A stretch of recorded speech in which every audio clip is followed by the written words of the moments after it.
here, maybe? Ha! I was on the wrong side of the gates. Alright, let me teleport and heal up and get magic. Oh, that was close.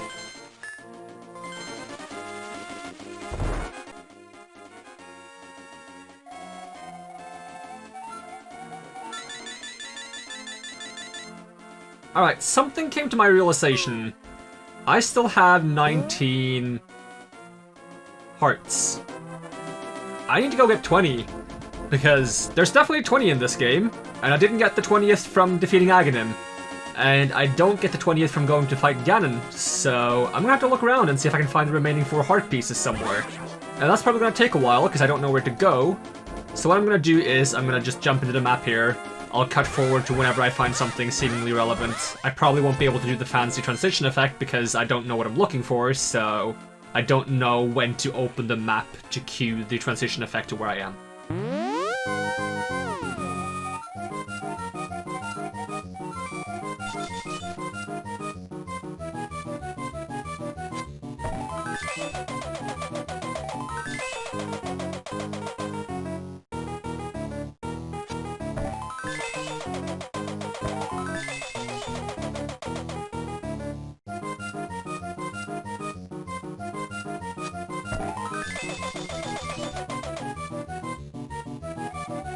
I get nothing! Wow, what a waste of time. I just remembered I never did this. This has to be a heart piece, right? Come on, come down here. Oh my god. Here we go. One more. Come on, walk into it. Walk into it. There we go. I can probably stun them with the boomerang first. Alright, there's a thief. Take some rupees, but don't tell anyone I gave them to you. Keep it between us, okay? Oh, that's a lot of rupees. And bombs. More rupees. More rupees, and arrows. God damn it. Nothing useful.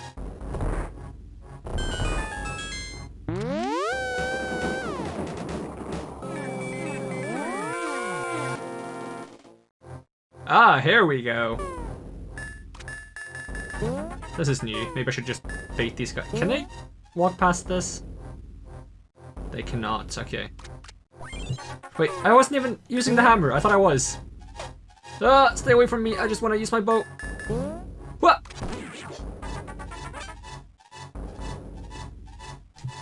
That was slow on the trigger. Wakey, wakey. How about you? Can I push this? Nope.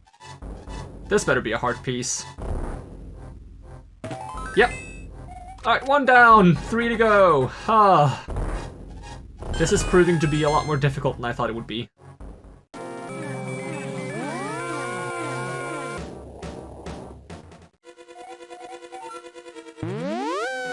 Alright, so after over an hour of searching for these remaining 3 heart pieces, I made a mistake of spoiling myself. I made a mistake of spoiling where they are, because I wanted to see if I had to do anything tedious, like dig in random locations or dive in random locations. And while I didn't believe that that was the case, after over 1 hour of searching, I was starting to doubt myself and think, maybe the remaining heart pieces are in really annoying, tedious spots.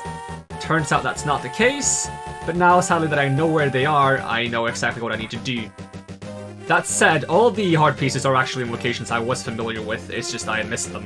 One is in a really obvious place that I missed early on in my playthrough, in fact. One of them is in this field. And I actually went through this field 3-4 times during that hour where I was looking for heart pieces. And the heart piece is in a completely random location every time. So the fact that I've dug this entire field once doesn't change anything. It's gonna be in a random location every time, so I'll just have to dig and hope I find it eventually.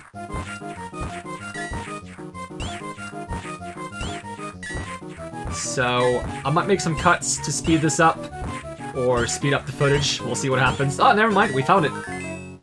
Alright, so we can progress right to the next heart piece. I got max rupees, I don't need to pick up anything more. So the easiest heart piece to go to from here... they're both quite easy, actually. So the one I missed early on in the playthrough is in Kakarika Village. And during the little bit over an hour when I ran around looking for heart pieces, I went in pretty much every zone in the game. And almost every building. And one of the buildings I didn't go into happens to be one of the buildings that has a heart piece. Which is, I mean, it shouldn't be too surprising when I went into that many buildings. Of course, the thing I'm missing isn't a place I didn't go. I don't know why I didn't go there. I guess I was just thinking there's no way there's a heart piece there. Which is silly of me. So I'll try going into the light world around here. Hopefully this works. Seems fine. Okay, let's go into this building. Now, I was so focused, and I believe I made this mistake before when I replayed this game. Every time I come down here, I'm always so focused on this puzzle down here that somehow I missed this bomb wall. And if I'm not mistaken, this should be where I'm missing a heart piece, because I never went through here. There we go. One heart piece to go. And to get to the last heart piece, we can just use the flute. Now, I think this would be the one that is the hardest to find, but once I spoiled the location of it, I vividly remember finding this heart piece in the past, so I know I've found it before.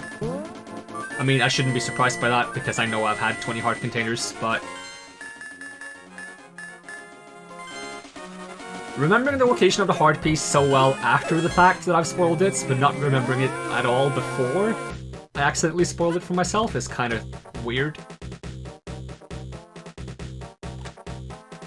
But I guess it's a relatively big game and you're bound to forget some stuff.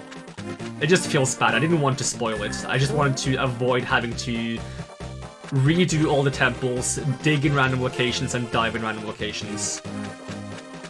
And I failed at doing that. I accidentally saw the exact location instead of getting a tip of what I could avoid doing.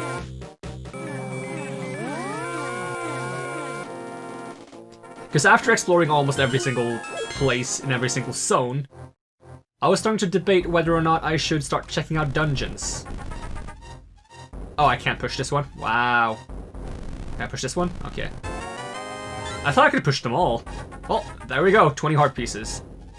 Now we can actually go complete the game, I suppose. Although we do have the Four Swords expansion, so to speak. I don't know what to call it. Once we go beat Ganon, hopefully I'll be able to use either a glitch or a cheat code in order to bypass the multiplayer section of the Four Swords game so I can actually access the single player expansion. That said, once we beat Ganon, credits will roll, and this game has one of my favorite credit sequences of all time. I believe I mentioned this in Spyro. Spyro and Link to the Past have my favorite credit sequences in video games. So once the credits roll, I'm gonna shut up and just let it play. Let's see, have I forgotten anything? I don't think I have. Let's do this.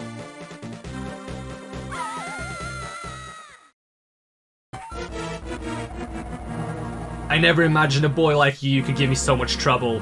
It's unbelievable that you defeated my alter ego, Aghanim, the Dark Wizard, twice. But I will never give you the Triforce. I will destroy you and make my wish to conquer both the light and dark worlds come true without delay. Okay. Oh, you throw that very far. I kinda lucked out on not getting hit. Look.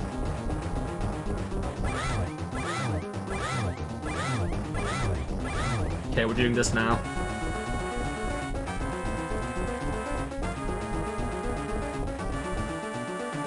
One, two, three, 4, 5! Damn it!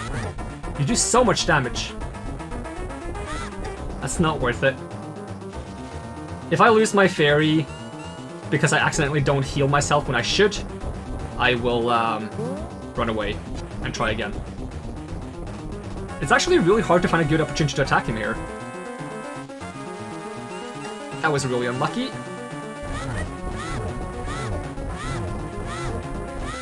Ooh, that was kind of lucky. Until there. Okay, I take one more hit and I have to heal.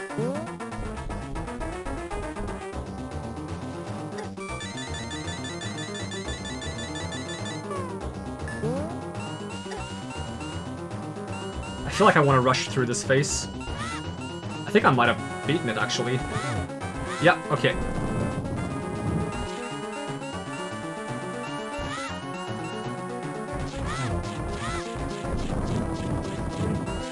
Alright, so if I fall off here, I will actually lose the fight.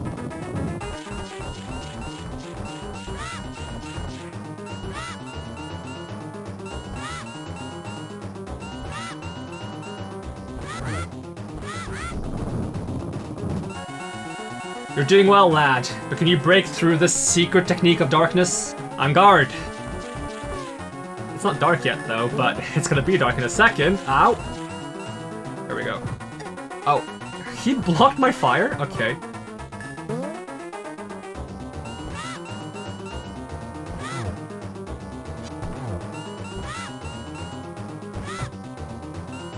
That's not good.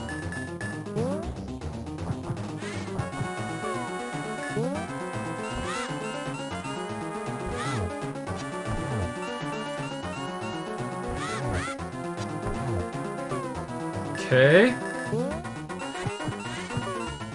This is going quite well so far. Ow. I say as I take a hit. Ow. I think that's it.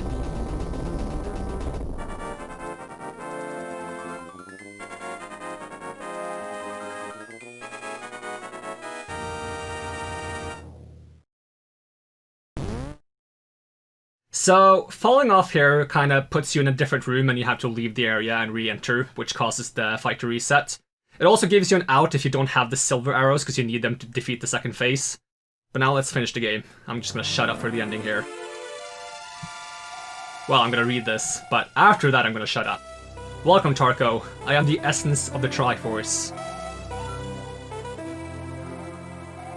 The Triforce will grant the wishes in the heart and mind of the person who touches it. If a person with a good heart touches it, it will make his good wishes come true. If an evil-hearted person touches it, it will grant his evil wishes.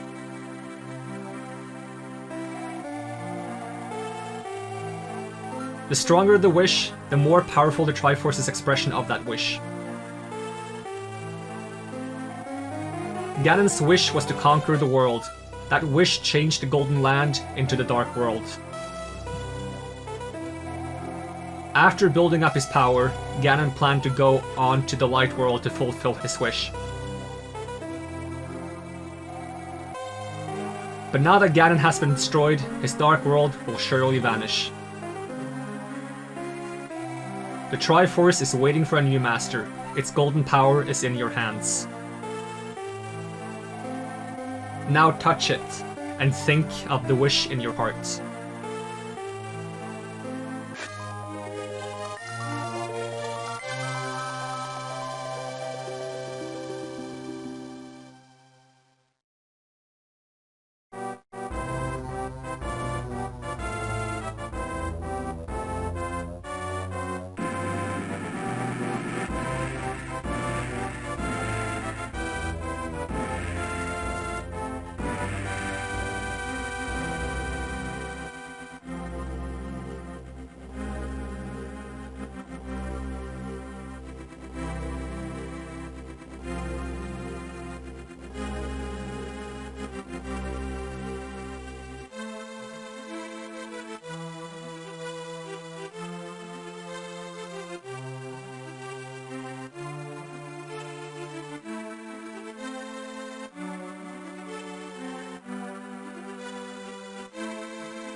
So for a moment I actually forgot that this game has a second credit sequence, which is the real credit sequence. For some reason I expected the credits to play during that whole cinematic at the end, but that cinematic at the end is why I think the ending of this game is so fantastic. You get to see what happens to all the different people in the light world after you complete the game, and it just ties up a lot of loose ends. You get to see the flute guy is back and playing music once more. He doesn't have to be a fossilized stump in the dark world forever. You get to see that your uncle actually survived, or perhaps he died, but the power of the Triforce brought him back. Just so many small details that gets tied up with a nice little ribbon at the end of the game, and I think it's great. Now, usually during the credits, I talk about what I liked and disliked during the game, and it's a little bit tricky to do that for this game because I'm super nostalgic about this game. I did, however, notice a few small things that I would like to nitpick about if I were to try to see this game from an objective perspective. I think some puzzles and things you have to do are kinda random and vague. Mostly the pushing random blocks in certain rooms in dungeons to make doors open feels a bit strange to me, as well as the fact that blocks seemingly randomly can not be pushed or only be pushed in random directions with no indication as to why that is or which directions you can push them in. I feel like there should be some kind of indication, because otherwise you just end up with this strange trial and error mechanic where you just have to try pushing blocks in every single direction until you see what works. I'm not sure how they could make it better without making it too much of a dead giveaway, but I feel like the mechanic of having to guess which directions blocks can be pushed is kinda not good. Other than that, I don't have too much I want to criticize. I guess I'm a little bit salty about not finding the hard piece in the digging minigame, and the fact that it's completely random where it is. Now, that's primarily my fault for forgetting that there is a hard piece there, but I imagine that could be annoying if you're a first-time player of this game and you played the digging minigame a few times and then decide that there's no reason to keep playing it and end up missing a hard piece. I think maybe if the hard piece location was static, it would be better, or if they at least told you that there is a grand prize hidden somewhere in the digging minigame that would incentivize you to keep trying until you found it. And if they did do that, they don't even have to have the hint be in the digging minigame itself. They could do what they did for numerous of other things in the game, where they put an NPC in a random place in the game that tells you, hey, did you know that there is a great treasure in the digging minigame that randomly changes location each time you try it. But yeah, I think those are my main complaints with this game. As for what I liked, listing all of it would take too long, so here's a few quick things. The freedom to explore, the large arsenal of items that remain useful throughout the entire game, and lastly, the top-down perspective, which I'd love to see more Zelda games do well. Quest history, now this is what I've been waiting for. Location, lives, which actually means the amount of times I've died. 0 in Hyrule Castle, Castle Dungeon, East Palace, Desert Palace, Mountain Tower, Dark Palace, Swamp Palace, Skull Woods, Thieves Town, Ice Palace, Mystery Mire, Turtle Rock, Ganon's Tower, yep. I was curious about this, because personally I don't consider using fairies dying. I was curious if the game considered it dying. It does not. I'm happy to know that. I've accidentally completed my no-death playthrough in my YouTube playthrough instead of the off-camera playthrough I was planning to do a long time ago. So now we've gotten that out of the way accidentally, which is fantastic. But we're not done yet. Or hopefully we're not done yet. Because we still have to do the Palace of the Four Swords.